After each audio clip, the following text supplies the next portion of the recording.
Yeah, welcome everybody to the Fly Racing Racer X review show. Pittsburgh, new venue. Well, sort of new venue. Back in Pittsburgh for the first time since 1983. Lots to dive into when it comes to this race, including some clutch rides. I'm going to use the word clutch 3 or 4 times when it comes to Vial and Cooper Webb, man, because there's lots to get into. Again, Fly Racing, Racer X, Pittsburgh review pod. Thanks to the folks at Fly Racing. Cooper Webb wearing Fly Racing gear, winning the main event. RJ Hampshire, of course, Chance Hymas. Many guys wearing Fly Racing gear, and go to the Fly Racing website. Pick out a Formula helmet, pick out some Evo gear, maybe the kinetic mesh, because summer's getting here, and type in the code PulpaMex when you check out, and you can save with the folks at Fly Racing, flyracing.com. Thank you again to Renthal and Matthes as well. Renthal.com, of course, motorsport.com we'll tell you more about later. But, yeah, thank you to the guys at Matthes Tires, of course. Fast Freddie Noren, Chambers, Kay Clayson putting in the main event, and Kay Clayson taking the high road when it comes to the Yamaha LCQ Challenge race as well with his Matthes tires. MXSTs developed by some guy named McGrath, and they got soft intermediate to hard terrain tires. So, yeah, if you haven't thought about Matthes for a while in terms of tires and a high-end tire, well, start thinking about it a little bit, all right? All right, I'll tell you more about those other guys later on, but let's dive into Pittsburgh and everything that happened. First up from Fly Racing, flyracing.com. Montreal Supercross champion, Jason Thomas. What's up, JT? Not much. Interesting weekend. I've been preaching this pivotal weekend. Like, I just felt like it was really important, more than maybe the last two would be. And so, yeah, I'm excited to kind of dive into that because it played out the way I thought it might. No Wygant today on the podcast, but special guest, course heading. You know this man from his work with Swap Moto over the years and Transworld and so much other things. He's helping us out with this pod. He was at Pittsburgh as well. Michael Antonovich, what's up, Anton? What's up, guys? Thanks for having me on. Sorry I'm not wearing Fly, JT. My bad. I know that that was everybody else but me. I felt very out of the group there for a minute. It's okay. Steve, could you imagine how upset I would be if this was me having a fill-in and Weege is just like, yeah, no problem. Who can you get? I would not do well with that. No, not at all. I wish I could fill in. It's my show. I wish I could fill in. I know it's a me thing. I'm terrified of being Wally pipped. Yes. If you kids don't know who Wally Pip is, go Google it. Course heading, Anton. How's that going? It's going. Everyone check it out on Instagram. Yeah, you got some cool stories. 15 races in. Yep. Hey, guys, did you know Brock Glover won the last one in Pittsburgh in 83? I don't know if you guys, did you guys see this? Oh, we saw it. Did you see the trophy? I saw the T-shirt. Yeah, saw the trophy. Is that an original topper on the trophy, or is that an addition? I don't know, man. Well, first of all, Feld should be embarrassed because that Pittsburgh trophy from 1983 is better than anything they give him today in 2025. But, I mean, look, Brock's cool. Brock's a friend of mine. They really leaned into Brock being 83 champion this weekend on social, at the race. Was it on the broadcast, JT? Did it make the broadcast? I think there was a mention somewhere in there. Okay. But, yeah. But look, it was really cool to go back to Pittsburgh. Obviously, Heinz Field. Or that's not Heinz Field, whatever it was called. But the crowd was into it. It was a big crowd. The weather held off pretty much. Track was pretty good. It was cool to be in Pittsburgh. Pits were packed, by the way. The fans showed up. And now, as maybe lukewarm Philly and New York attendance was, Foxborough was too, but that's for different reasons. It made up for it in Pittsburgh for sure. JT, it was cool to go back to a new city.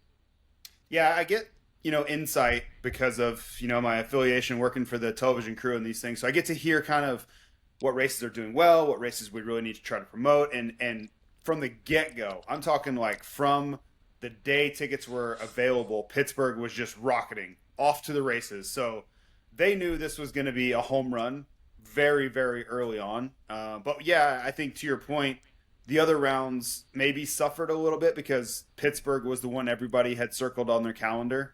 So in any case, this weekend in its own right was out of this world home run. I would guarantee we're going back as soon as possible. Anton, Pittsburgh, cool. Yep, Pittsburgh was popping because even to look up from the stadium floor and then up into the upper bowls that in the last few races of the big stadiums that we've been to, you haven't seen anybody up there, and then to see a really good turnout on both sides was great. I'm not really surprised that it was a huge turnout because you see High Point, just like, what is it, an hour and a half, 2 hours south of there, is always really, really good. So I figured that a lot of those same people were going to come up. But then that's drawn from a lot of other places because 2 minutes before we started this recording, we just finished the drive home from Pittsburgh back to St. Louis. You could get to that race from a lot of different states really, really easily. A lot of different hotels that are there, and then the downtown was great. So I see that being on the tour for a while to come now, yeah. Well, actually, I talked to somebody that would know we're not there next year. The NFL draft is there, in the city, so we're not going back next year. But I think 2027 or whatever, everyone was happy with it for sure. So I wouldn't be surprised to see it back, just not next year, Anton. But fair enough. I know that they were definitely wanting us to be respectful there, and like beautiful place to hear, so much about getting ready to go and then to take the first lap through that stadium. Like every stadium looks the same after all of this time. Yeah. But then to walk through that one and all of the stuff that they have for the Steelers Hall of Fame was huge. That was a really, really nice place. And they rebuilt it quickly after Bain blew it up. They did a good job on that. That was your joke of the weekend. It was.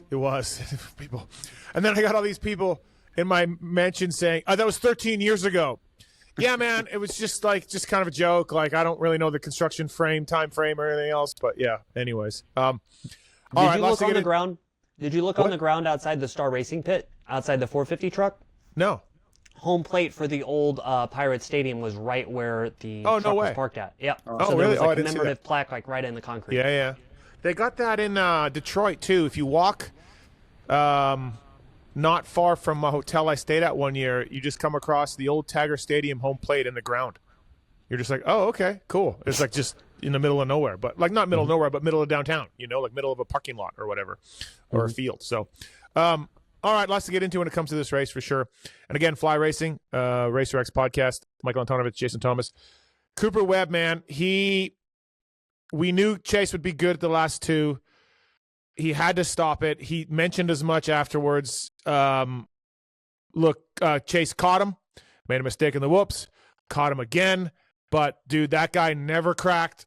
He hit his marks, lots of lappers, a tough track with the weather and the way the dirt was. And, man, I thought the whoops were going to cost him. I really did. I was like, this is not good for Coop. But Chase kind of stopped skimming him and start jumping him. And then about 5 laps to go, Coop found a better way to jump him than he was. He was going slowing down and going 2 in. And then about 5 laps to go, he started going 3 in. That got him a little bit of a gap. JT, I'll start with you. If he wins this thing and it looks good, Pittsburgh is it. Pittsburgh is it. Yeah, and I've been leaning into that. I really thought that Coop would not want to go into the last two. And on paper, it's so easy to say, yeah, of course he wants to turn the math around as soon as possible. But when I looked at the way the tracks were, the conditions, Denver's typically really hard packed. You can't go inside anywhere because there's simply no traction. You can't cut down in the corners because there aren't any ruts in the corners. So none of the things that Cooper Webb likes to do really work for Denver or Salt Lake. And then you couple that with how phenomenal Chase Sexton has been specifically at Salt Lake. And then I think his skill set works really well for Denver. That's a really bad setup for Webb when you just look at that from the outside and their characteristics. And if Sexton wins out, he wins it. That's not where Webb wanted to be. So I really felt like Pittsburgh, you had a little bit of weather, so the track was going to be softer. It was going to be ruddy. And then when I saw the jumping line and the whoops really start to come in, and I think Justin Cooper kind of set that off, like he shot off the opening salvo for that to happen. I was like, man, Webb has to do it tonight. The situation cannot be more set up to change the narrative of this championship and really take all the pressure off. And in typical Cooper Webb fashion, to use your word, Steve, clutch, he came through in the way he has time and time again in this championship. Anton, I did think, like I said off the top, I thought Chase was going to get him by skimming. Coop's line of jumping wasn't great. And then Chase went back. But afterwards, and talking to some of the riders, they're like, yeah, man, so he can get up to Coop by skimming, but where's he going to pass? Because Coop was ripping that split lane. Riders said there was a lot of hard places to get by a rider out there. You have to kind of wait for a mistake. But I don't know, Anton, did you think he was going to get him, or what did you think of that battle? So I thought that the whole race was entertaining, and it just kept building off of what we've seen over the last couple weeks because, JT, I'd love for you to talk about Coop, and especially in the last practice session, cutting down so tight and then getting all the way to the left to find some fresh drive in the whoops when nobody else was. But then seeing just how they played out all day, because Coop got a lot of laps in that last practice, and Chase didn't get as many heaters in, how that dynamic goes through the heat race, all of that. Coop acing to start. Honestly, Coop. But yeah, go ahead.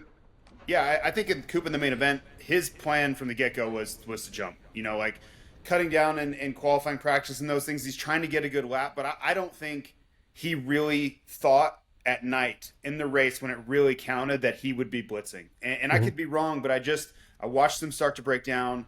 I looked at them kind of how they were shaping up, and I was like, there's no way after a 250 main that Coop's going to want to come all the way back to the left and try to blitz when the next corner is another left, so he's going to be not set up for that left again.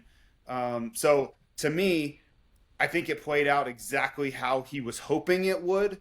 And man, whenever, I asked Chase Sexton on the podium, like, what was going on in the whoops? Like, we were blitzing, and he basically just said, like, I was using too much energy and I couldn't keep doing it. Like, he just couldn't keep doing it. Because all I really was trying to get him to define was, did he think that Coop was making up more time and he needed to switch to that to try to match time?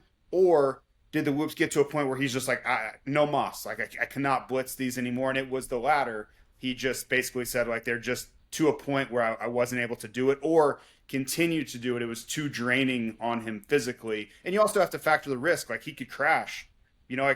There's always that part of it too. It's not just, well, I was getting tired, or well, I was losing time. Well, yeah, you can throw it away really easily trying to blitz whoops where no one else will blitz them. Like, that's, like maybe Ferrandis did a few times, but it was really sparse as far as who could blitz them well. I did want to touch on, though, really quickly. You asked, where do you think he could make a move? I thought that elevated berm, because Webb was pretty slow there. Like, he was really taking his time on the outside and then dropping back in. I think Sexton, if he was close there, could have made a pass. Like, I think we saw other guys take shots there. We saw Vial take shots there. I think that section was open to it if Sexton could have got close enough. But to Coop's credit, he never let him get close enough. I disagree with the whoops, though, JT. Dylan blitzed those things every time I saw it, and Dino told me he never stopped blitzing them. Now, I didn't watch Dino's every pass through the whoops, but afterwards Dino said, I never. And then McElrath vouched for it, too, that Dino never stopped blitzing. Which part do you disagree with? That you said they became unblitzable, and maybe Dylan did it a time or two. Like, they never stopped, those guys. Well, Chase stopped for a reason. Yeah. It's all that really matters, right? Like, he stopped. And the only point I wanted to make there, and kudos to those guys for continuing to do it, because they were annihilated. Dylan was on the right side. Dylan was good. Yeah, and that's great. Good for him. But he was 25 seconds behind the leaders, and Sexton stopped blitzing because he couldn't do it anymore. It wasn't like, well, Coop's making up time and I need to switch lines. He straight up said, like, it wasn't able for me to do it anymore. So the reason that I thought it was so interesting in the last practice was after last week in New Jersey, how was Cooper going to rebound? Whoops are going to be important. That led me to believe that he worked on whoops all week. I know that he didn't ride outdoor stuff like Jay Coop did. Jay Coop did a couple outdoor motos this week. Cooper didn't, from what I was told. And what I'm getting to though, knowing I have to go try to do this, I need to go figure out the whoops. I need to at least work on that. And then in the start, I have to go exactly what you said, JT, execute, because he controls the race going out of the first turn. He has a great drive. He comes over, from being a few gates over from the doghouse, has the line through the first turn, and then just gets it done through that first rhythm lane to where if I have to work the whoops, if I have to start skimming them or jump them, I've already hashed that out. But if I can do what you said, JT, which is my first plan of attack by just controlling the race from the whole shot stripe, that's what I'm going to do. But I need to have something in my back pocket. Yeah, but Anton, I know you help us put this thing together. Did you listen to the show last week or watch it? Because there was a little bit of anti-Justin Brayton talk last week. I heard. Okay, well, I'm glad he's not on right now because I have a source.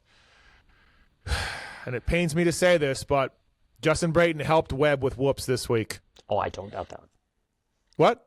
I don't doubt that. Yeah, JB did some work with Coop. I don't know if it was via FaceTime or if he went down there. I don't know, but Brayton rebounded from his trashing that I gave him last week, and he helped Coop with whoops this week, was the word on the street. Now, whether it was bike setup or technique or, like I said, I don't know how he helped him, but he helped him. Coop also said in the press conference that they made a shock change. Him and Gilly, he let Gilly have free reign, and that's something that they're going to work on too. So maybe that's even a couple elements getting Paul put into one. If he didn't blitz in the main event, did it really matter though? Yeah. If Brayton helped? No, for sure. Yeah, I don't know exactly, right? Yeah, you hate to dwell on the whoops, and because it was more than that, right? But it was such an interesting thing because, like I said off the top, Sexton went off the track, caught him back up, gonna blitz the whoops. It was gonna happen there. I thought it was gonna happen there. I'm waiting for it, and then just Chase stopped doing it for whatever reason, and it was kind of the way they went the play out. Now, did you notice, JT, that Webb's line with like 5 to go, where he went 3 in? Yeah, there was a pre-knuckle thing that developed. And I didn't really know it was there until the post-race show. I went over there and stood there and waited for the podium things to end and then my time to film. So I get this probably a 10 or 15-minute window to just study it and look, and I'm not in any rush. And the line was pretty clear where he could avoid that first drop-in rut and jump from before that. And it's just one of those things that those types of things pop up. They happen naturally, and if you keep an open mind and you're looking around, you can really capitalize on that. And that was a big move for Webb because we talk about the whoops, and there is more to the track than that, but it's been the narrative between those two because they've been so close everywhere else. And I think the biggest part of this story was when Chase stopped blitzing, and he has to do what Coop does well. You could see that Chase is not comfortable. He doesn't have the reps. He hasn't jumped a million times like Justin Cooper and Cooper Webb have. He just not as practiced and experienced at jumping whoops. And immediately, the second time he jumps the whoops, he goes off the track. But you can just see the lack of experience in those conditions, having to do that, rear its ugly head at the worst possible time. So I don't know what's right or wrong. It's a catch-22 because by default, to win in Supercross, blitzing is the way to go. We know that, right? Over time, blitzing whoops is going to be the best way to hit them. But so you don't want to waste all your time learning how to jump whoops and spend, thousands of hours to become a jumping expert the way Justin Cooper and Cooper Webb have. But man, does it come in handy when you really need it to have that in your back pocket, to know exactly what to do, to be in the right gear, to know how to execute that as well as those guys do. And this was just such an important time where Chase Sexton was probably wishing man, I wish I had practiced jumping through these things more because he just didn't look comfortable there at all, man. It was never the same. And I think that's how you can tell someone's not that comfortable is every time he went jumping through there was something different. He was trying different things. And one time it was pretty decent, but he would 2, 3, 2, it was never the same repetitive motion that those other guys had dialed in. Yeah, it was fascinating to watch. And then Sexton found that jump line near the end, but it was 2 laps after Coop found it. And I bet you Coop put on 3/10 right there when he first found that section because they were going so slow to drop in, to double in. But so Anton, 12 points, 2 rounds to go. I mean, look, we had a guy blow out his Achilles, so anything can happen, literally. It's tough, though. It's tough these guys, they were 22 seconds ahead of Justin Cooper. And by the way, Justin Cooper's not going to screw with Cooper Webb in these last 2, I'm sure. AP could, but we'll get to him. 31 Justin seconds. Cooper would sit out before that happened. He would not race before he would get in the way. Yeah.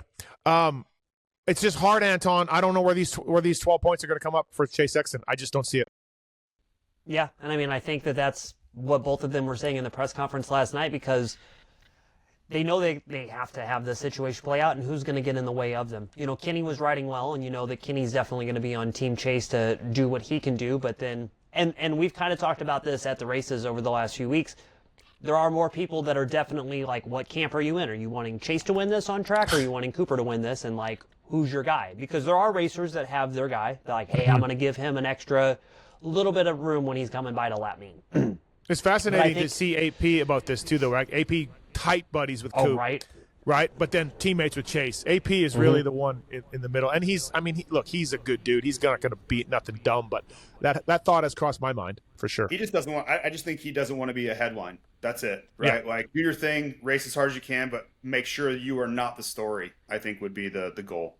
And I wonder, in the last two, do the other 22 riders just let everybody take the step forward? Hey, go do what you need to do. Doesn't seem like they have a choice. It doesn't really, and when they're so much faster, but I mean, through everything, what's to say that one guy gets a 7th place start and one guy gets a 2nd place start, and who moves over? How do you let these championships play out? I don't think it matters. And who knows?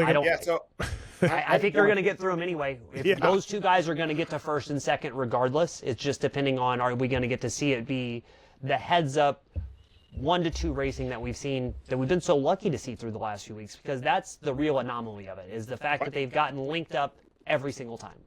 I have this hypothetical question that we've seen it happen time over and over again, and I don't know really why this is. It's almost like a phenomenon of nature.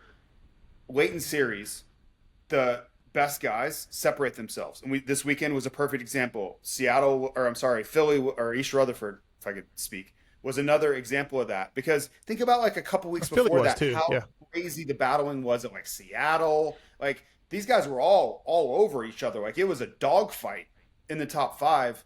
And we've seen this year after year. You can go back to 2003 with Chad and Ricky. You can go back, 5, 6, and 7 with Ricky, Chad, Stu. Like, there will be battling, like Wyndham will be in there and Villeman and these guys. And then at the end of the year, it's like nobody's even close. Like, what the hell happened to everybody? So do they get worse? Like, have AP, Cooper, Roxon, all these guys dropped off a little bit? Or have those guys really laser focused in and elevated their game because of, the stage that they're on? I don't have an answer. I'm posing a question, and I'm going to ask Ricky this week because he's been there. Like, I would love to know riders who have been in that spot, their perspective, but it's happened time and time again. And it seems to always happen is those guys are, to this weekend's point, 22 seconds ahead of 3rd place, Justin Cooper, who was riding phenomenally well, by the way, but he had nothing for those guys.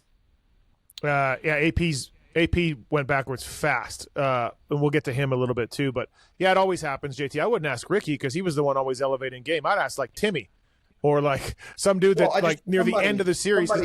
I just think in talking to riders over the years, I think the guys are like, look, man, I like the dudes that are battling. I don't want to be a headline, like you just said. I want to look forward to outdoors. I want to stay healthy. I just think it's all that, and the intensity from guys that are not in championship form drop off a little bit. That's all, but one question that I would love to ask both of those guys, and it's something that, I've been thinking about in these last few weeks. As you get to the end of the season, it feels like we're in hyperdrive. These races go so fast, because yesterday when I was at the track, it felt like I was just in East Rutherford a couple days before that. And granted, it was a week, but it felt like overnight. And so do those weeks between races go faster, or do they go slower? And like JT, when you were around Chad in those days where you guys were doing crunch time and you're putting in those last motos, did those weeks feel faster for you to go through them because you knew the end was in sight, or did they drag on because of what you have on your mind? And that would be just such another interesting dynamic to see for both of these guys, because they both know where they're going. They both know it's 14 days left, maybe 5 total days of riding between now and the end of the season for this. From my perspective, both racing from my own point of view and watching those guys battle for titles, if you're not in this pressure-filled situation, it really goes fast because you're worried about outdoors and the days are just kind of clicking off.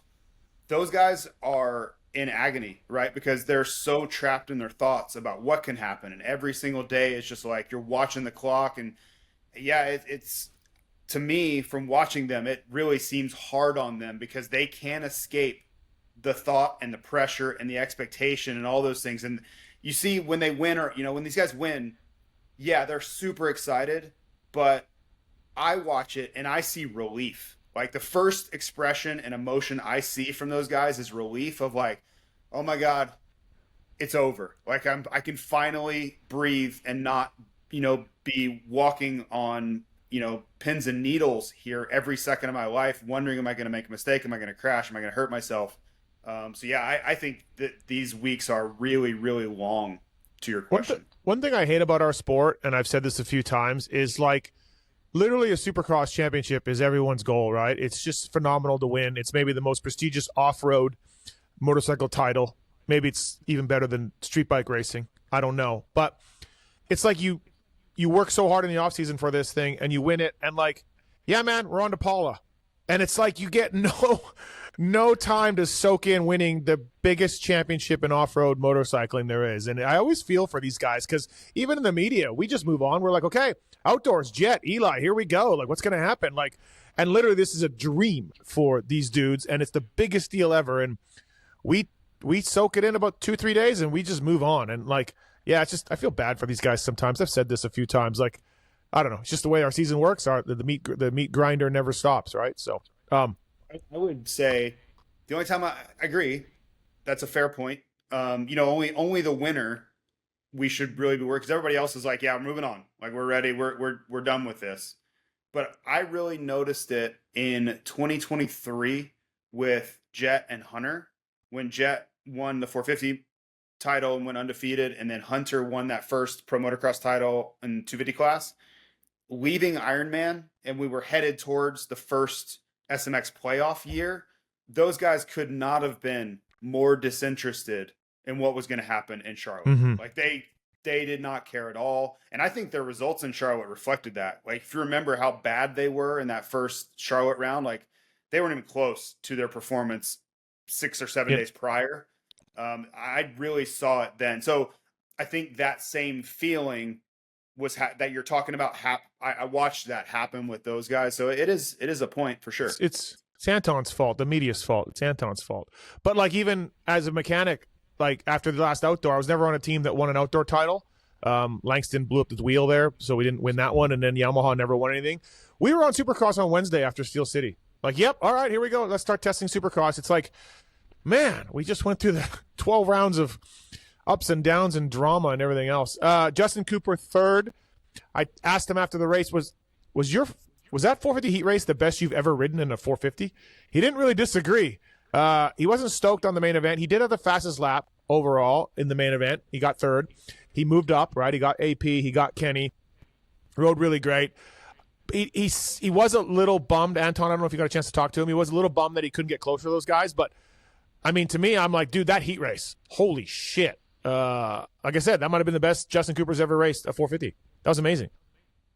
Yeah, the heat race was awesome. I mean, for me to watch it, just to see him make the pass on Chase, because Chase is the guy right now, and then to just do it and then leave him. And drop that really him. had me Yeah. drop him. And then that really had me wondering a lot, like, how does Chase rebound for this going into that main event? Because you didn't just get beat by the guy you're battling for the championship with, you're getting beat by his teammate who's a tier down from him and all of that.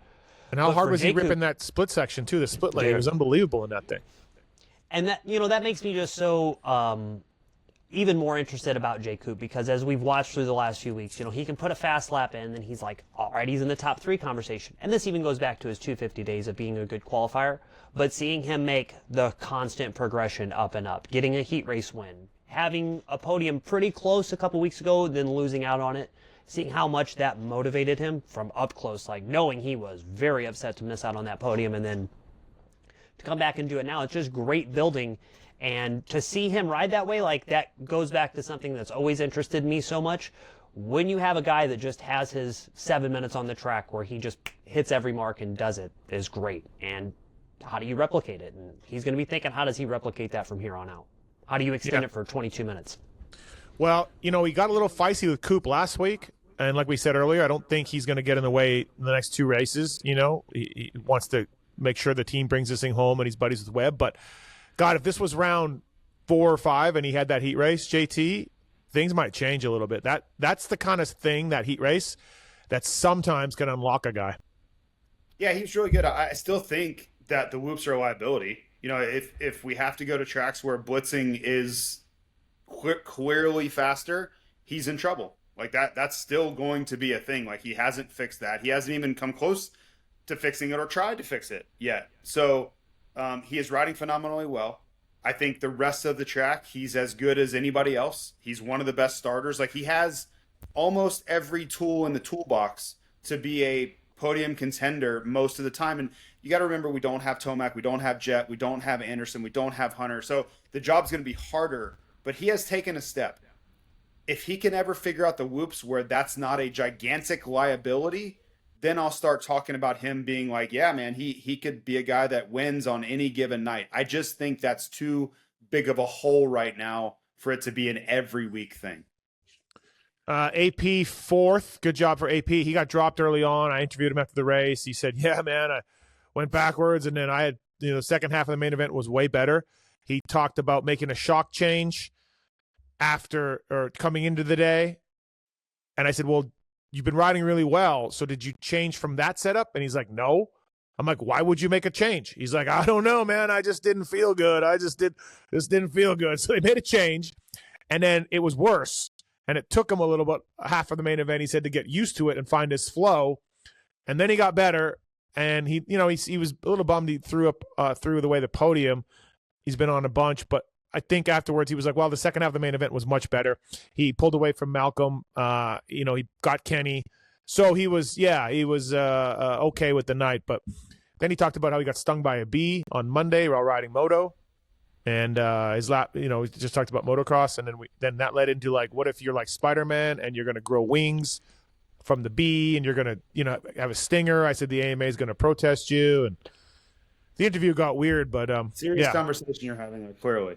Yeah, it's AP, right? So, but yeah, it was really the tale of two main events for AP. The first half not good, second half good. So, Malcolm got fifth. Oh, go ahead. Hey. If you can speak to this, JT, because in the press conference they were talking about how the track, that one long rhythm lane was soft and then everything else was pretty rock hard. So how difficult would a suspension setting be to try to set that up? You have one spot, probably for sure the longest rhythm section that you have to figure out for that, but then 95% of the track. How would you make a change like that going into the weekend and then figure it out? Yeah, really, when it gets soft like that, you just want to make sure that you're stiff enough to handle that compression into the faces, especially when they're going like 2, 3, and 3. You compress really hard. But the rest of the track was getting so hard based that you wanted to be more compliant, get more traction, be like flex a little bit more. So again, anything with suspension is always compromised. It's never going to be perfect for every part of the racetrack. So you basically, in the shortest answer possible, want it just stiff enough to handle that G out type stuff for those 3s, but then also as soft as possible where you can actually get traction on the like hard base stuff. Malcolm fifth, rode up from the back a little bit to get fifth. Kenny sixth. Kenny was kind of invisible to me. I didn't really notice him all day long. His heat race was awesome. Yeah, heat race was good. But I never saw any flash in practice. We talked about how his injuries are still. He rode this week, so he did practice this week. But yeah, just kind of one of those nights for Kenny. Sixth, like whatever. He was higher, right? He was up fourth, I think. Ran fourth for most of the main event. See Malcolm see him up the last lap? No. Oh, he did? Oh yeah, Malcolm in the split lane. They both went inside, and Malcolm blew him into the next lane. Oh, yeah, got him. He did apologize after, though. They did I'm stop sure. after. I'm not saying. Yeah. It wasn't like he hates Kenny or anything. Like they're battling for position, but he got him pretty good. No, I'm glad you explained that. I saw him talking, but I didn't know what it was. So thanks for pointing that out. Yeah. Anton, what did you think of? I meant to mention this earlier. What did you think of Webb's baby? I'm rocking the baby. I got the baby. I have a baby, or I need a baby. I think put it to sleep. Put the title to bed. Yeah. I thought, but I have a lot of questions on that. I think it's sick. I love it. I think that the dynamic, because if you watch the press conference back, this got brought up, and Chase takes it well. For Chase to be on the receiving end of it, all you can do is smile about it. You can't get pissed off. But I thought, where is Cooper coming up with that one? We knew the gun one, he's been doing that for a bit, but oh my God, the cradle, when he hit the finish line, I didn't know what he did. And I'm like, well, you just blew my finish line shot. What was that? And then when I saw it, I'm like, oh my God. Yeah, well, he just took a hand off of the finish line, right? But does he know, you didn't put the baby to bed yet? We have a guy literally 2 years ago blew the Achilles out. Anything can happen, man. I don't know if you put anything to bed. But hey, Steve, you know me, and this is way far from my style. I don't like guys being in your face stuff or rubbing stuff in. I I would never well, for one, I would never win the race. Okay, start there. But this is like really far from like the type of behavior I would lean into. But as a spectator and as a fan and like watching it, I'm like, man, these guys going back and forth and finger gunning each other and it's super entertaining. You know, I would just be scared of like, man, I'm setting myself up for disaster if things go poorly. Like that's all that runs through my mind. I'm with you. Like the wide receiver, this isn't the same as what Coop did, but the wide receivers that celebrate the second touchdown when they're losing 48-14, right. and they celebrate the 14, the touchdown to get them to the 14, like they won the Super Bowl. I'm with you on that, but I mean, we're older, I guess, but yeah, I mean, totally. Okay. I think it's a personality thing. There's nothing wrong with it. Yeah. It's just not necessarily my style. That's all. Dylan 7th. He was up to 5th. He rode really good, man. He rode well in the heat. He's been much better lately. We had him on the show last week and talked about it. He's been definitely been better lately, and he was up to 5th. And then I don't know exactly what happened, but he did get passed by Malcolm and passed back by AP, I believe. And so he got 7th. Still a good ride. Good heat race for him. Good qualifying again. Dylan's much better than he was off the start. I'd like to see. Obviously, we have some injuries, but this Dylan at the beginning of the year would have been nicer to see. But this feels like this end of season Dylan feels like the beginning of season Dylan in 2024. Like he was like 5, 6, 7 the first like 5 rounds. He's like flipped the script for those 2 years. Savachi 8th, McElrath 9th, Dean 10th, and Oldenburg 11th. Huge battle. All those guys, the entire main event. It was pretty interesting to watch. Dino, I watched this happen once, but McElrath told me 2 to 3 times he got Dino, and Dino blew by him in the whoops by blitzing. So Shane actually broke it down for me after the race a little bit, and he used the analogy of using too much energy to blitz. He said that I can blitz. That's too much energy for me. I got to figure out the rest of the track. And yes, Dean was awesome there, and full props to Dean, but Shane was like, I needed to not do that. I can really ride strong the whole track if I don't blitz the whoops, because I can almost relax while I'm jumping, which we all know. Which we all know is the thing. So Shane was – yeah. Sorry, I was just going to say a lot of it's breathing. Like when you blitz, you hold your breath, and when you jump, you're breathing. And that doesn't sound like a lot, but that does make a big difference. So that was a great battle to watch, those guys going at it. And Anton, Dean's now gone 9-10 in the last 2, which I honestly, like, if you had said, hey, Dean's going to come back after not riding all year, he's not going to be as bad as Philly. That was terrible. He went backwards, and it wasn't good. But if you had said, hey, he's going to clearly be better than Christian Craig, I would have said, no, I don't think so, man. Wherever Craig is, slot Dean right behind him. That's would have been my thinking, even if he's on the HRC bike, and Dean has surpassed that. Mm-hmm.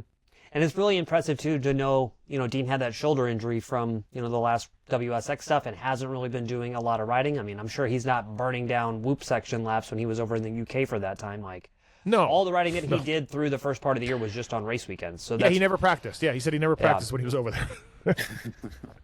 He's always been really good at whoops, though. I mean, I can remember, this is so long ago, but 2010, Dino was still on 250s. You're talking about San Diego? Well, he was great there. He killed everybody in those whoops. Yeah. But I remember practicing with him in California, and there were whoops that, like, I never even considered blitzing. Like, I looked at him, and I was getting, like, I don't know, 12th in 450 class every week. No shot was I even going to try. And he was just crushing these things on his 250, like, no problem, lap after lap. So for me, to see him blitzing the gnarliest whoops better than everyone around him is not shocking information for me. No, it was a great race with those. Oldenburg rode well, too, to get 11th. I really didn't like Oldenburg's jersey. It was a throwback Steeler jersey with just black and yellow stripes going horizontal, and not a good look. Just not good. We had some Steelers there, though, I guess, and Justin Hill was hanging out with one guy, and I don't know. I didn't see anybody else. I think was his name. Yeah. And Glover was there, too. He won Pittsburgh in 83. So, Glover, I don't know if you guys. There were a bunch of Mike Logan is a Super Bowl Steeler. He was there with his kids. There were a bunch, as you mentioned. I was trying to name a few. So that was a good race to watch. By the way, thanks to folks at Fly Racing. Use the code PulpMX when you're checking out. If you're listening to this, we appreciate it. If you're watching this for our second week on YouTube, thanks. Appreciate it. Anton's doing a good job putting these things together for us. And Renthal.com, Honda, Kawasaki, KTM using Renthal products. Of course, they support privateers too, like Rod Bell. Now, Rod Bell is a Renthal athlete, and, of course, Grant Harlan as well. So Renthal.com. And mountain bike parts are now available at Power Sports dealers, and also their lock-on grip's amazing. So, Anton, I don't know if you want to put a pair of lock-ons on that YZ125 you have, but 250. I thought you got a 125. 125 was the California bikes. There's too deep out here. Yeah. Okay, so you're 250 two-stroke guy. Okay. Well, Renthal.com, check it out. Appreciate those guys for coming on board. Colt Nichols 12, Justin Hill 13. You got anything? I didn't notice a whole lot. Good battles, dude. Jay, from watching on the floor and then filming from my thing, all the battles that you just talked about earlier, Jay Hill throwing it in there too.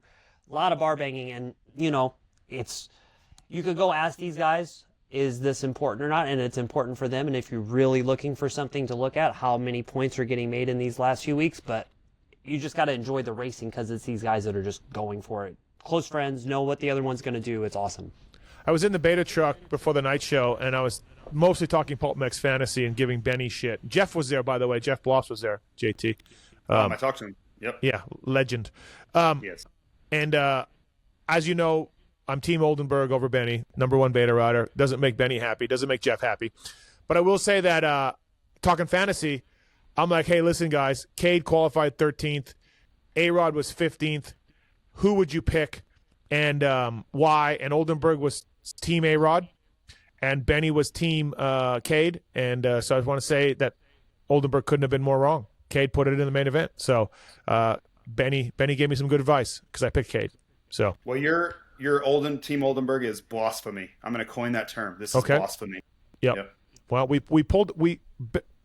Benny got close, and now Benny got 22nd, and Mitchell got 11th, and so we got a nice cushion for number one beta rider going in 2 rounds to go. So Christian Craig 14th. I can't get him to text me back. He's got to be in a deep dark place. I can't find him after the races, Anton. I don't know if you have. He's got to be in a deep dark place, Christian, because he normally gets back to me. So I don't think it's going well. I talked to him a little bit, just said what's up when I was at the Yamaha truck. I'm not really shaking anybody down for post-race scoops right now when I'm at the Yamaha truck at the end of the night. But he hasn't been down. Every time I've seen him come out and get on the bike and everything and go through the process to go out, he seems happy and seems like he's happy to be there. It's got to be frustrating with the results and knowing what Christian's capable of, especially after what we were hopeful for. But yeah, I mean, also when I saw him right off the track at Vegas, I think I was one of the first people to see after he hurt his knee, and I instantly knew. I was like, all right, well, there's 9 months that we're going to lose again.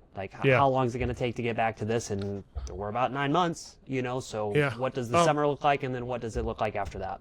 He was good in qualifying. I don't know what he ended up, but he also crashed in the whoops. He flipped his way at the end of the whoops in session 2. So, by the way, we lost our first practice session again this weekend from weather. And let me just once again say, phenomenal to have this schedule. Phenomenal. Show up at 11. You're out of there by midnight. 2 sessions. Let's call this just amazing. Amazing. You guys agree? Yeah, it was nice. It was little frantic, but they're good. Freddie Norn won the LCQ. Fast Freddie made it happen. Chiz 16th. Harrison 17th. Harlan Moran's. Jeremy Hand, he from a Yamaha LCQ race it's this Friday in Denver.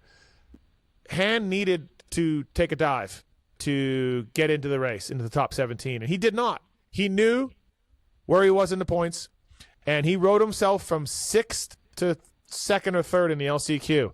And Cade rode himself into 12th to 9th or 8th. Sorry, he got Mitchell Harrison in the heat, and Cade was in 17th, and so Cade and Hand did the right thing, and they got passed in the points by Austin Kozad, and neither one of those guys is going to my race on Friday on the pulp race. So they didn't care.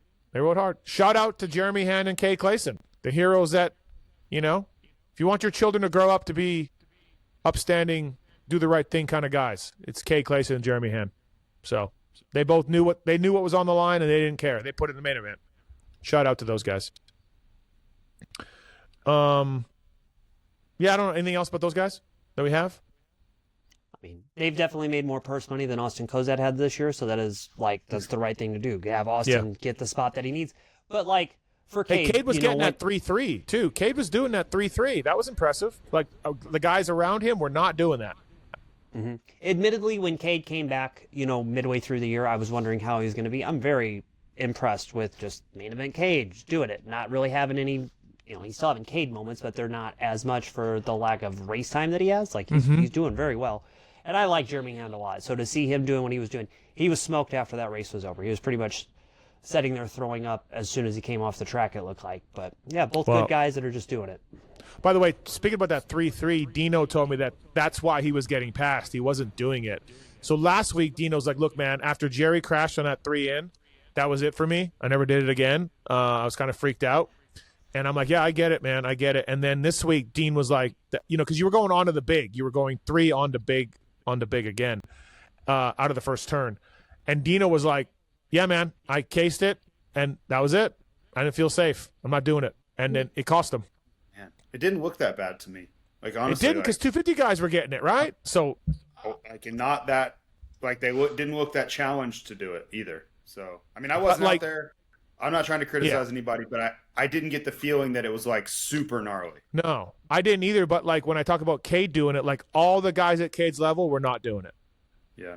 So I'm with you. When I see 250s do something kind of easy, I'm like, oh, okay. It's not that hard. Again, I'm not out there, but I'm kind of with you. So, all right, that's the 450s for Pittsburgh Fly Racing. Racer X podcast. Thank you to those guys. Use the code PulpMX when you check out at Fly Racing. I'd appreciate that. You can get a discount on anything that they cover. And they got women's gear. They got children's gear. They got off-road gear.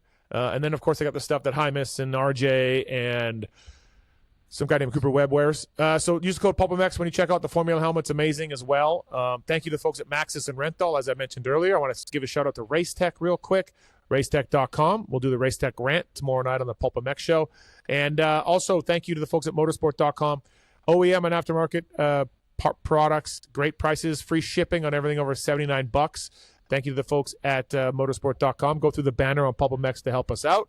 Good guys. And Onyx Maps as well. We just inherited the Onyx read, but Onyx Maps, they have, is it 100,000 trails, JT? I think. What does that guy say? I don't know. 100,000 mark trails? I don't know. It's a lot. Onyx Maps, listen. Yeah. McGrath uses it on his phone. He pulled it out one time and showed me he had Onyx Maps on his phone. So that's all you need to do. Trails, mountain bike trails, UTV trails, all that stuff, Onyx Maps. So, we'll figure that out. All right, 250 time, Pittsburgh. Glover won in 83. I don't know if you guys heard that, but okay. Vial, dude. We talked about clutch with Cooper Webb. This dude had a big one last week in practice, a big one again this week in practice. He got smoked in the heat again this week like he did last week, and then he just ended up, dude, Nate Thrasher, we thought he was going to pull a Nate Thrasher. He didn't. Vial reeled him in. He beat Hammaker. He beat RJ, got his first win of the year. Anton, I'll start with you. Really impressive. Really good. Tom Vial. That kind of came out of nowhere for me. Dude, 100%. Because after how this last month is going, I really kind of thought it was over. And then that big crash in practice, I was like, oh, it's really over now. What are we just getting through for these last few? But then to see him just latch onto the rear wheel of Thrasher and just hound him as much as he did, even the passes that he made to get by Max Vohland, getting through traffic, any pass that he made, it seemed like he was doing it, making sure that he needed to go forward and not waste any time. Again, I'm watching through a viewfinder of the camera, so I don't see every single thing detailed back and forth, but to rebound like that after a horrendous month. And he said in the press conference, you take out the DNF or the 22nd, whatever that's classified at Foxborough, and this point situation looks way different, but those last 3 weeks would look way different after that too, because who knows what kind of situation he was riding in his head through the races and through the week. JT, impressive after crashing like that, in practice. Yeah, I mean, he had to regroup. He never did that 3-3 though. The section we were talking about with Cade and Dino. What was he doing? He was doing two. He was doing the same thing. Yeah, he was going inside. The same thing they were doing before that line developed. Inside 2-2, 3-2. But it was slower. He was losing a lot of time there, to basically anybody and everybody he was battling, most notably Thrasher. But or Vohland too, yeah. Yep. Yeah. In the end, though, he had to do this. We talked about it last week. We talked about it, I don't know, on the 30-odd shows we do a week, Steve, where this was kind of a do-or-die scenario. Like, he had to make it happen this weekend because, realistically, there's no way he was going to go in to Salt Lake City down, 9-6 to 2 guys and find a way to come out on top over both of them. That wasn't going to happen. That is not a realistic scenario to think you're going to go in there and win. So he needed to turn the tide this weekend, and he did exactly that. And now he has to do it again. Like, that's the whole thing. You did it once. It's awesome. You have to do it again, and you have to ride a lot better than you did last year at Salt Lake. He rode horrifically bad under pressure in Salt Lake. So you just have to put that race out of your mind and go in with the same mindset you did in Pittsburgh and just say, I have to go win. You have to think like, I have to be here to win the race. That's what it's going to take, because I think that's the way those other guys are going to attack it as well. We all thought Thrasher was going to win though, right? Just to pull a Thrasher. Like, I mean, I was just like, okay, here we go. Like, he's on it. He's doing that 3-3. We know Nate can pull this every now and then. And I'm like, okay, RJ's not really moving forward. We'll get to that. It's a terrible start for Seth. So I'm like, okay, well, yeah, Nate Thrasher's going to win. I got a little worried when he couldn't pull away from Vial, because the longer you let Vial hang around, the better his odds are going to be, because he's so consistent. He knows how to win races. Like, he's won races and championships around the globe, and he has a lot of experience in that scenario. So, yeah, but like when he couldn't get away, I started to worry a little bit, because Thrasher normally in that scenario, like the races he's won in the past, he just kind of checks out and he's like, yep, he's out of here. Like, and nobody really challenges him. So I haven't seen, and this isn't a knock on him, we just haven't really seen Thrasher win like a duel, like a last couple laps, like battle to the finish, and Thrasher comes out on top. So I wasn't really sure how he would necessarily handle that type of scenario. Yeah, Thrasher, we've said this, Thrasher has more wins than podiums. Like, he either wins or doesn't end up on the box, right? Like, it's just a weird Nate Thrasher thing. But still, hey, he rode really well. And I think he's going back there next year. I think somebody told me he renewed his contract with that win. I don't know if you have, like, if you're that team, why would you not? Like, who are you going to get that can win races over Nate Thrasher? Like, that's the question you always have to ask. And the simple answer is nobody. So, I mean, unless you're just like to the point where, man, you've been here a long time and it's not working, we got to try something else. Yeah. Otherwise, if you're looking at it objectively, of course they would keep him. He doesn't really have any nationals. Like, he doesn't race nationals. He gets hurt. So, yeah, it's just a weird career. Anton, Max Vohland, first career podium, Club MX guys. He was on it all day. He was on it in qualifying. He was good in the heat. Max Vohland, he looked really good, and good job. Congrats to him. That's his first Supercross podium. So that's cool to see that Max do that. And big for all the reasons that we all know, from what happened last January to get to this point now, and the bike setup stuff. Because the bike thing has been interesting to see them go through, because that handbrake setup has completely changed. They went through a couple iterations that haven't worked. They found the one system is a caulk that works really, really well. It has a massive aluminum bar that runs along there, but it's a proven handbrake system that they've figured out. And yeah, Max was great. It was funny, it was Wednesday or Thursday night, I was just here at the house thinking about just the racers and talking to my wife about him. And I pointed him out in specific, like this young kid that was right on the cusp of everything. And is he going to get the chance to go back and do that? Is he going to get to fulfill that potential? And the podium is really, really good chance to show, hey, I still got it if I get the chance to do it. And that's a huge boost for Club, too, because they're going to stick with him. They like that kid, and they'll do whatever they can to keep him. He told Kellen or Lewis, one of those two, probably Kellen, because Kellen's the Max Vohland whisperer, that he was getting some bad starts because he was dragging his foot and couldn't feel it. in the dirt. Wow. Like just they looked at some film and like it was just holding him back a little bit, and he's got such a little feeling there. I'm dragging my foot. Who knew? So, yeah. He downplayed, the whole thing so much yesterday in the press conference, and it's a big deal. And I mean, I don't know how much he really wants to blow it out, but I mean, to think about everything that young kid had to do to get back to this point, and then you get a podium like that. I mean, that's got to feel so nice. And good for club, he really right? downplayed a lot, but it had to be so extensive with from the pain to the mental side of stuff to Painkiller's family, finding a team that's going to work with you. Oh my God, I have to redo my technique. This part's not even working. Is it even possible? Unbelievable. It's really unbelievable to see him pull that off. It's hard enough to get back to form after an injury, period. Mm-hmm. And you think about all the other stuff that you mentioned, it is pretty impressive. Yeah, no, it's awesome to see. And again, good for Club MX. Like you look at Cody Schock and Max Vohland here, privateer teams putting it on the box and winning heat races in the case of Schock and everything. So, yeah, pretty cool to see. Good job by Max Vohland. RJ did go down. He pulled an RJ. And honestly, I mean, I thought he'd be better. I just thought he would have some, he didn't get a bad start. It was okay. And he didn't have sort of, if there's one thing RJ, you can depend on is him going faster than everybody else at some point and figuring it out. And the whoops, he's good in whoops. He's not scared, as we know.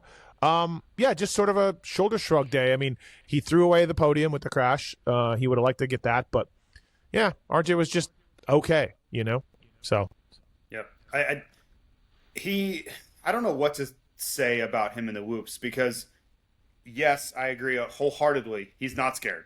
No. I'm much more scared for him than he is of himself, it would appear. But I don't know, like half the time I don't think that it is necessarily working. Like he just is kind of all over the place. I don't know what to make of it some days. Like I think he's trying so damn hard, but it just doesn't seem to kind of happen. And half the time it looks like he's going to crash. And I think he was making some mistakes in the whoops and losing some time there because he didn't resort to jumping, was still trying to blitz, and none of it was kind of working. It just didn't seem like he had a great game plan for those. Seth Hammaker, we thought something was wrong with his bike. He got a terrible start. He spun off the gate, he told us. And honestly, that first lap, we thought a flat tire, broken spokes. I mean, the Pro Circuit guys ran to the cart, and got a front wheel because I think they were thinking the same thing you were. I saw them grab the front wheel, and I was ready to call in and say, hey, Hammaker's got a problem, and I guess not. But yeah, just add context to what you said. He was in a good mood. Like he was laughing about it after the race. Like he threw away the red plate. He lost the red plate, and he was still in a good mood. Seth's a really good kid. But he was like, yeah, man, it was crazy. Like I was all over the place, and I'm surprised I didn't get landed on. And I'm like, dude, you were like skidding everywhere. It looked like you had problems. He's like, yeah. And then he started ripping off laps, and we're like, okay, I guess he's good. But dude, his first lap and a half were horrific. Yeah. If you would offer him at any point in his career the chance to go to Salt Lake and hey, between you, RJ, and Tom, whoever beats who, you get to be champ, he would take that. Yeah. Any time in his career. So I think that's where his mindset is. That's where he's kind of like, yeah, it's great. Like whatever. Yeah. I think he truly is kind of adopting that mindset is like, this is all like fantastic. So yeah. And I asked him that. I said, hey, if someone had told you winner take all the final round, he's like, oh yeah, I'll take that in a second. So, Anton, did you see Hardy Munoz? Oh my God. I was on the backside of that berm as they're doing the jump into the corner, and I just see Hardy go over, and I screamed. Like I had my camera in my face, but screamed out loud because I was like, oh, he's done. To see Seth then get around the corner and jump out, then I screamed in joy because like, oh my God, he did it, because then I knew the race was on. Dude. And to what you just said about Seth right now, like after you got out of like, oh my God, what's happening in that first lap, watching him ride yesterday was incredible. There were some times that I watched him do practice laps and some other things, like especially from the upper bowl in session 2. He's on it, man. He really doesn't seem like he could put a wheel wrong, and then that's what those last 12 minutes were like. And yeah, it was great.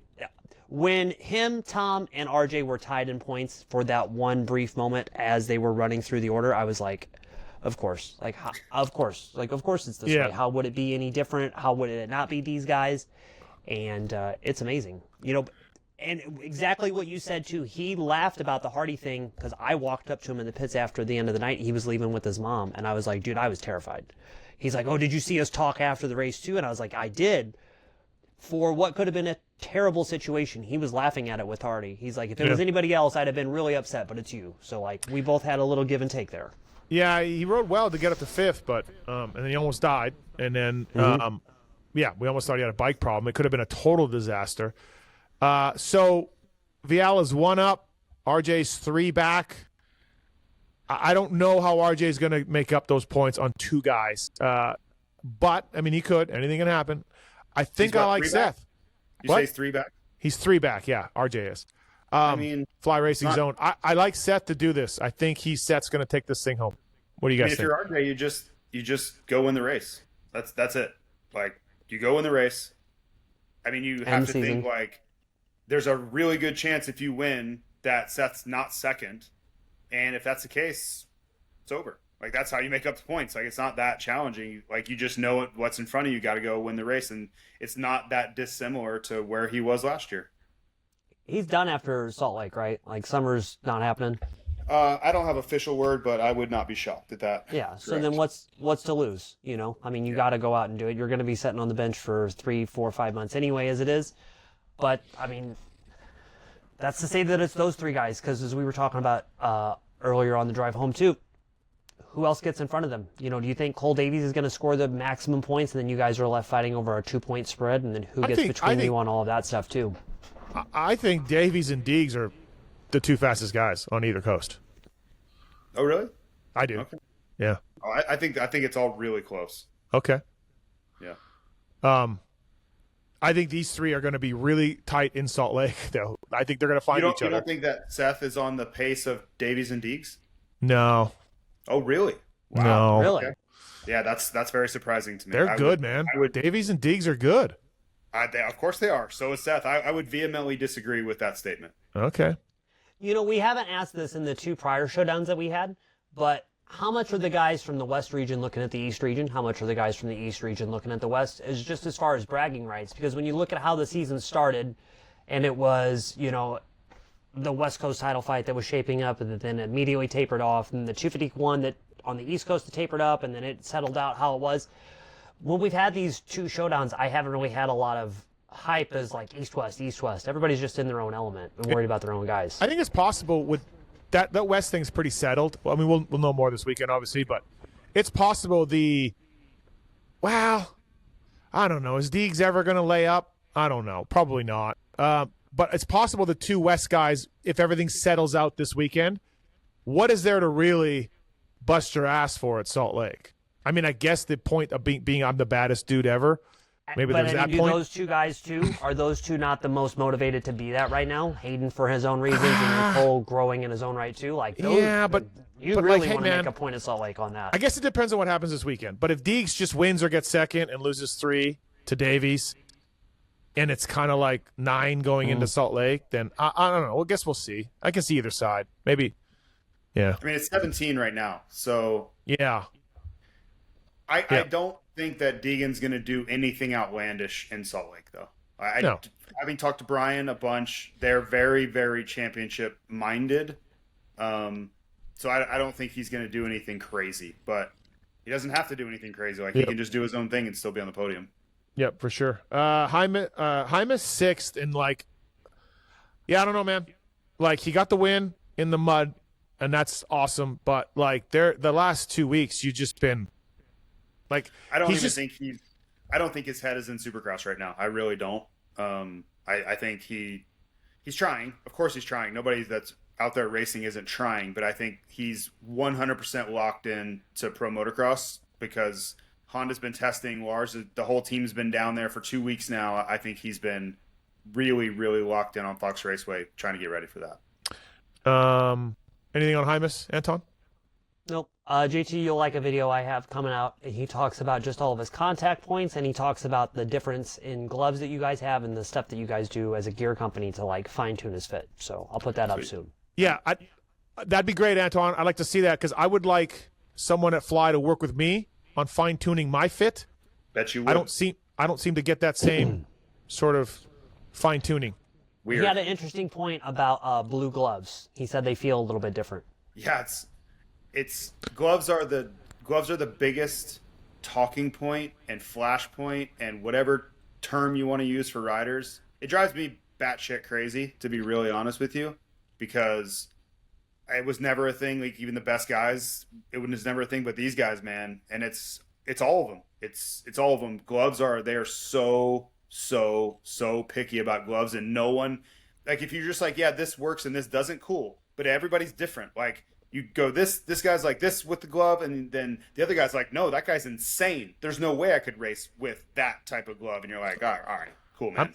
I'm going through this right now with my fly gloves. I'm going through this. So if you, JT, if you want to send someone over here to help me with some models, we can lock up my glove choice. I haven't figured out a glove yet. I haven't. Like, hey, honest to God question, what is the hot trend in gloves right now? Is it the full stretch? Because, like, I've had stretch gloves before, and I don't like how long they are. Is it just the traditional, like, burly style? Like, what is it? Do you call it like the deaf style? Is that thing called the media glove still? What's it called now? The media glove kind of got phased out. The mesh one is really popular. Okay, yeah. But, man, it's kind of opening Pandora's box, Anton. Like, some riders want the stretch, but then they feel like can bunch up too much because that is stretchy material, right? So it does flex. A lot of the talking point is around the fingertips. Do they have enough grip? Length. Do they? How tacky the fingertips are. Do they have too much grip on the clutch lever? Do they not slip enough? Like, is it too little grip? Too much grip? Because they have, like, the silicone on the tips, right? So it's the craziest things that the average person's never even thought about. It certainly wasn't a thing for me. And again, I'm old. And I understand, like, having preferences, but man, the levels and it's not just us, it's every brand. I just clearly am close to this one. The lengths that brands are going to fine tune this stuff is unbelievable these days. Well, I don't see any concern about my glove situation from the guy from Fly Racing right now. Sad. Yeah, we've established that, Steve. Sad. Yes, thank you. Okay, well, I don't know what glove I'm wearing for the regional. I still don't know. So I couldn't. You're gonna have to decide that on your own. You have the whole catalog to choose from, sir. Okay, Cullen Park 7th. He did lose 4th in the points to Thrasher with Thrasher's podium, but still 5th overall on the year for Cullen. Another good ride. Henry Miller 8th. Simonson's good, man. 2 races now, 2 top 10s. Really Club MX guy, yeah, he's been impressive. His endurance isn't quite there, but it's still pretty good. 2 wrist surgeries. I mentioned this last week for Devin. And Anton, do you know Simonson at all? He's a good dude. You should get to know him. Yeah, good dude. Yeah, really nice guy. What? First thing that caught my attention from him, and I've told him this story, was years ago when I went to Loretta's. He used to have long hair that hung out of the back of his helmet. Yeah, we cut it for the race, remember? I know. So then even think about how much his endurance and his stamina has gone up from when you shaved his head. Like, massive great gains over the last 2 years. He was a little puffy back then. And yeah. He was. The fact that we got that on TV is amazing. Like, it was, my first Supercross year with Denver, we got that on. That was awesome. Bryce Shelley 10th. I think that's a career best for Bryce Shelley, and I had him in fantasy. We had to go to the LCQ, and we had to ride into the top 4. So good job, Bryce Shelley. A little worried about Rod Bell. That guy's loose, and he was sending it, but he knocked Crockett Myers out of it to get into the main event, and then Bryce Shelley rode really well to do that. Isaiah Clark 11th. Good job for them. Rod Bell 13th. New Renthal athlete, Justin Rod Bell. And he, in case you guys are wondering, he is switching to the 450 for the LCQ race this Friday. So much better idea than 250s up there in Denver. By the way, everybody, you can win a 2025 Yamaha YZ450F or a bunch of other prizes, including some stuff from Fly Racing, by buying a raffle ticket. All the money goes to the privateers. Verb Moto and Pulp MX, we're going to stream the race this Friday on YouTube. So, yeah, check it out, everybody. JT's going to do the podium interviews. We're hoping to give away another $120,000-ish to 22 privateers. So, and we raised the money for Jerry. We're hoping to get $7,700.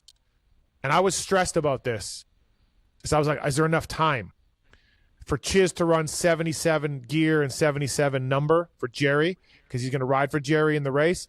We got over 10 grand in a day and a half. So clearly my worries were, unfounded there. So thanks everybody for doing that. PulpMX Gives Back is a nonprofit foundation we launched as well.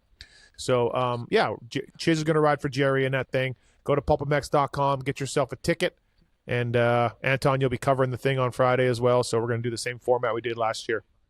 Yeah, we'll throw in 100 for the hard charger again. Oh, let's do that. Nice, thank you. Yeah, prop bet on that.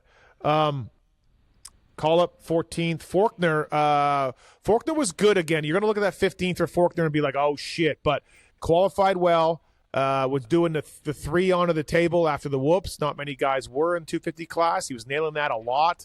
He did crash twice. He got taken out by someone in the split lane. They just collided into him, took him out, and then he crashed on his own doing that 3-on in the main too. So not a good results for Faulkner, but better riding. Yeah. So there is that. Yeah, honestly, we just wanted signs of life from him as far as like the old Austin Faulkner, and we've gotten that two weeks in a row. So. 2 weeks in a row, yeah. Signs of life. We've got signs of life, everybody. We put the panic button away, and we've got signs of life, and we just got to get those paddles, and we're just shocking them. Just come back, Faulkner, come back. And also, we had a little bit of spirited debate on the Renthal Reaction Pod that I'm going to post up. Lewis and I don't know if you guys know that Lewis fella. He's a little Big weird, Lou. but Number one journalist. I heard him say it this weekend. yeah, we're going to forget about that, Anton. We're just going to move on from that. Don't you think that Harrop will be top Triumph outdoor guy, or do you think it's Faulkner or Jordan? Harp we think it's Harrop. At the Nations. He was we think it's Harrop. I think people are going to be. I think Americans are going to be in a bit of a shock when he's beating Jordan and Austin outdoors. JT, Harp will be really good. Can he figure out the tracks quickly enough? That's always the question for these riders that have never been to these tracks. It seems like they've been able to do it, but I still pose that question. And then I would also say beating Jordan is going to be tougher than beating Austin right now. So maybe there's a chance he would be in between them also. Kobush qualified top 10, I think, overall, and then made it through the heat. So good job, Lance Kobush. Hardy's Hardy. Hardy crashed. I would hate racing against Hardy if I was racing. Hate it. Yeah, so he's in the LCQ race this Friday, and I've had some complaints from some gentlemen that are on the line with him. Yeah. Yeah. He's great. He's a really good rider, but man, he can be unsafe at times. No joke. He is one of the few that I'm like, oh God, I got to be on the track right now. Oh God. Yeah. Well, I mean, we have. I don't say that. Trust me, I know firsthand. Yeah. I don't say it with vitriol. I'm just. No, and I don't either. Very nice kid, but when I see that Yamaha come down the rhythm lane, I'm looking for my exit. And from what I hear, Hardy, he's got big ones during the week. He gets up, dusts himself off, goes as fast as ever.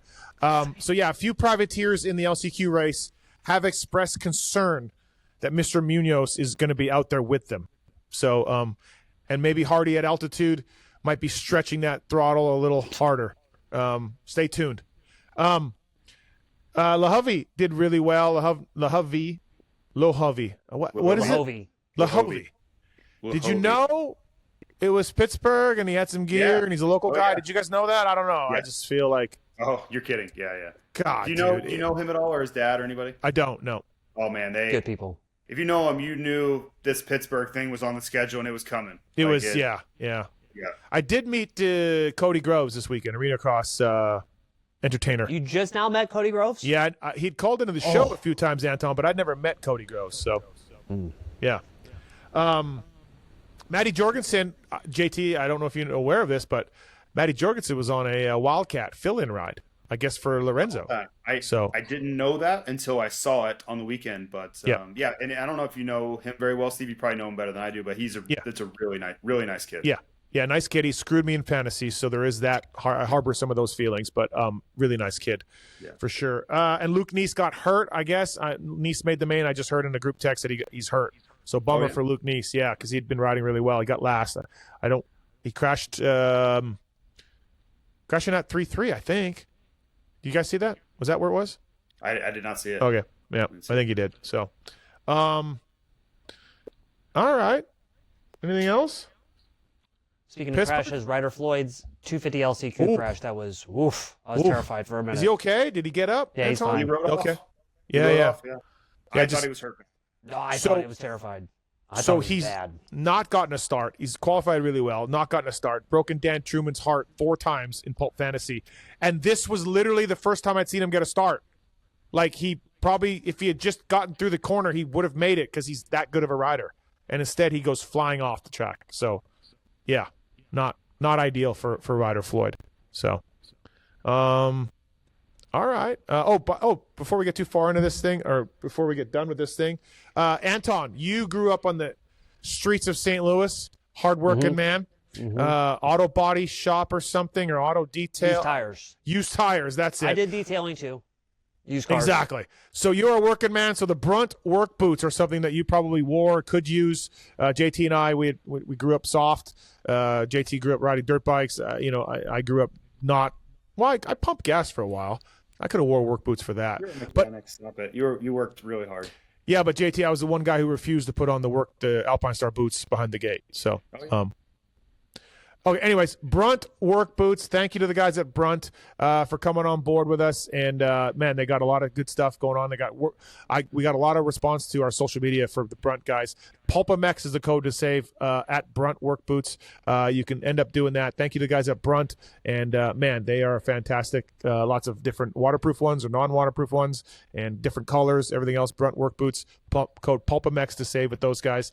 Thank you to those guys for coming on board with us. And again, Renthal Maxxis, motorsport.com, and flyracing.com. Email them directly, and they'll work with you on gloves. Try to fit your glove needs. Please don't do that. Yeah, please do that. They'll get you all the gloves you need. I'm trying to find my damn Brunt read. I don't have it. I suck. Emails, you know who those emails get forward to? Who? Me. Really? Oof. Yeah. Yeah, email JT asking for a glove choice. Please don't. All right. Brunt work boots. I can't find the read. I'm sorry for the Brunt guys, but Pulpamex code does save. Great work boots. Rod Bell is a Brunt boot athlete. So Rod Bell comes on the Pulp show. Parabino sends him bars and shit. Brunt, he asked me for a Brunt contact. He gets Brunt contact. People Venmo him $6K. Justin Rod Bell, everybody. Everything's coming up Rod Bell lately. So, Some of Rod Bell. Yep, exactly. All right, so anything can happen, but we like Webb to take it home, and anything can happen, but I like Seth to take this 250 thing home. JT? Coop, yeah. I think just the math, and he can play it so situationally. You know, everybody should think Webb. 250 East, I don't have a strong opinion. I don't. I know it's terrible analysis. Whatever, you know, I could just flip a coin, but I don't really have a strong opinion about it, right? Like, Vial gave us a lot of hope. RJ was lights out in this situation a year ago, and I think Seth, over the last little while, has ridden the best. So take your pick of those reasons why. Anton? Yep.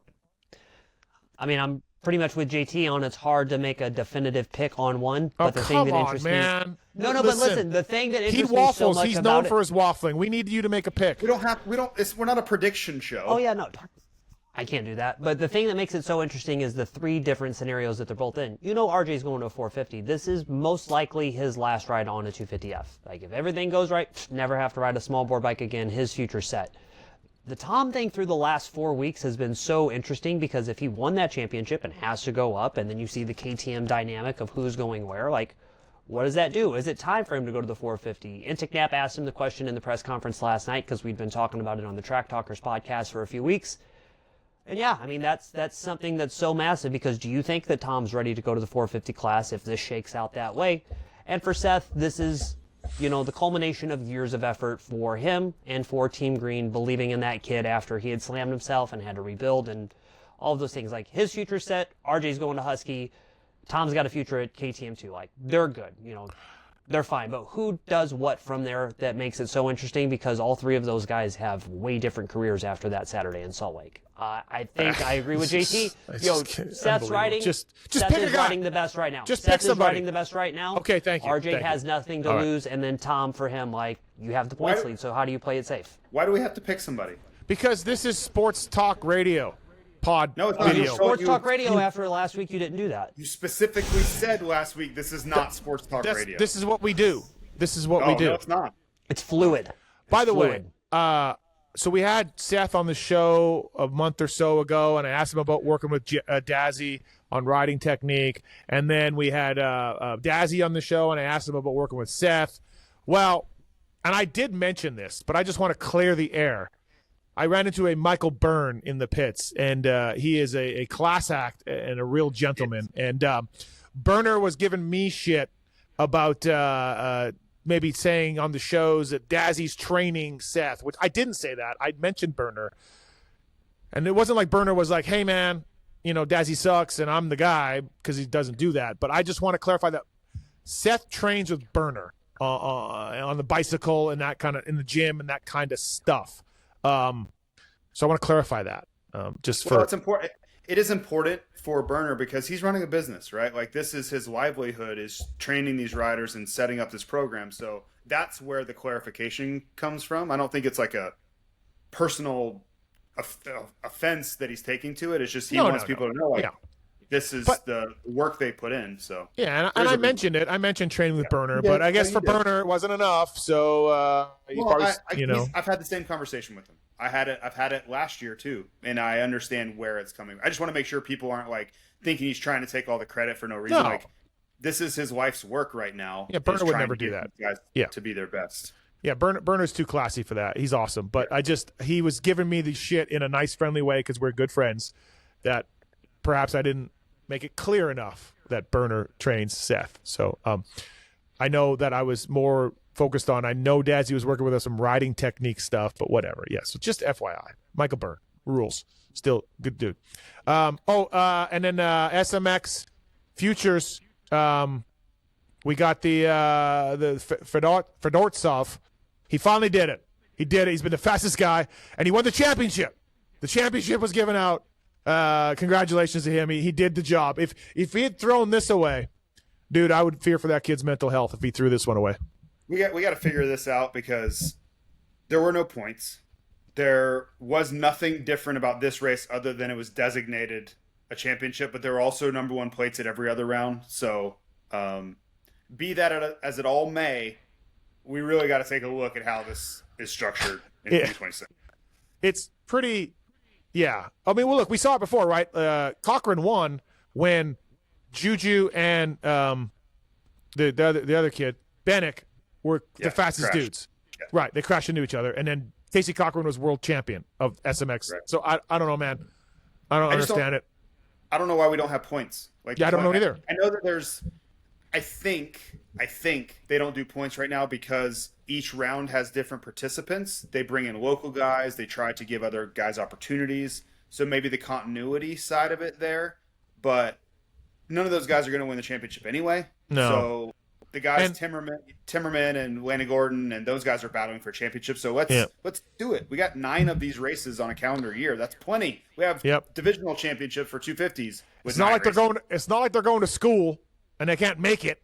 They can't make all the races. It's not like they're like, So in talking to them, their whole calendar now is these races. Like they're not doing like spring nationals and all that other stuff anymore. Like these 9 races that's their contract. So to me, like now you have this championship. It's already laid out. The teams are on board. They're giving them contracts based on this.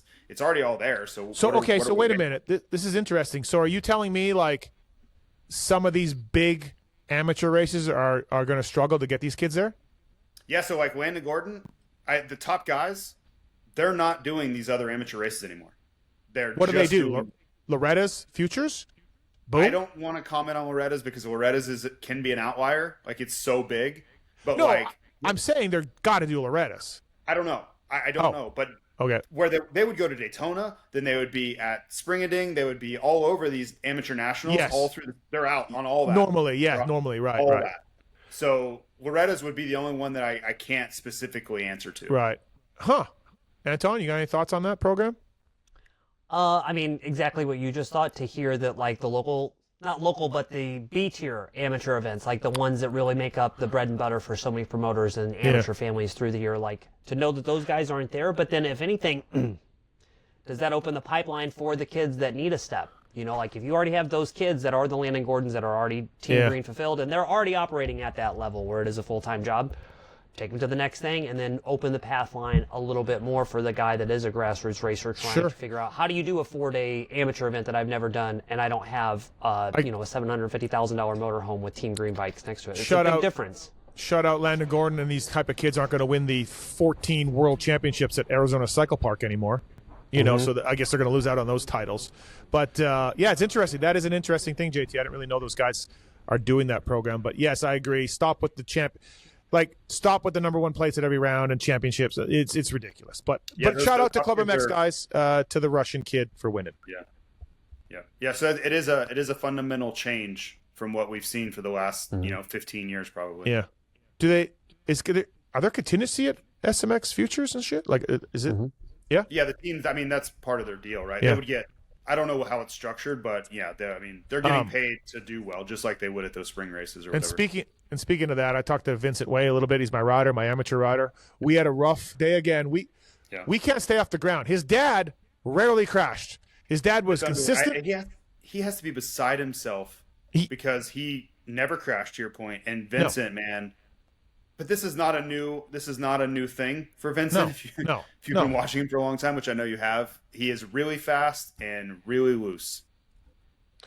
Yeah, so it's really weird. Anyways, and speaking of Pittsburgh and Brock Glover, ran into Ryan Holiday and so stoked at Pittsburgh Supercross, unbelievable. And then I ran into Mike Mewey, so stoked on Pittsburgh Supercross. I ran into John Knowles. John Knowles just beside himself at Pittsburgh Supercross. I couldn't handle these people. It was too much. It was just too much. Man. I'm on board. I thought it was a phenomenal event. It was. For me, I don't want to hear about it. It's a top tier Supercross for me now. I don't want to hear about it from all these people. Just pipe down. I heard from one person that they wish that we were in St. Louis aside from Pittsburgh, and it was not me, and I was dying. I was like, dog, nobody wants to be in St. Louis. Get the hell out of here. Listen, Anton, you got an SMX round. You have an SMX round. Yo, it's going to be great. That round's going to be great, man. Having the track in the convention center, it's going to be super cool. It's unbelievable. Everyone thought of Anton, JT, right? When that was announced, everyone thought of Anton. Our travel budget for course heading this year blessed by that round, 35 minutes from the house. But then the day after is the official Bike Life Ride It Out day in St. Louis, all through downtown. So SMX race Saturday, Ride Out on Sunday. I think the juxtaposition of that weekend is excellent. I will be on the Fly It Out portion of you don't want to say I can call my people and get you in. You can lace us up. We'll get you bikes. JT, can I get a Shinko road bike tire for my YZ450? Can I get a street bike tire? Yes. Okay, thank you. I think you need a different wheel though. I'll be there, Anton. For the ride out. My guy Bobby will put you out on the street. I have been on a group pit bike ride through St. Louis downtown. That was really fun. Like pit bikes just mobbed through downtown. Really? That was fun. Okay. Yeah, I bet it would be all right. fun. I got to go because I got the Martin brothers here for the show, and they want to go to dinner, and so we're gonna go to dinner. All right, so I'm gonna go with J Mart and A Mart, and we're gonna make fun of Phil the whole time. So cool. Good times. Thank you again for doing this, Anton. Thanks everybody for watching on YouTube and listening to the pod. We're doing the pod as usual. Again, Fly Racing. Use the code to save. Renthal, Maxxis, Brunt, Work Boots, Motorsport.com, Onyx Maps, all on board with us. And yeah, Anton, thank you for stepping in, buddy. Awesome. Yeah, thanks for having me. And JT, thanks as always. And thanks for listening and watching, everybody.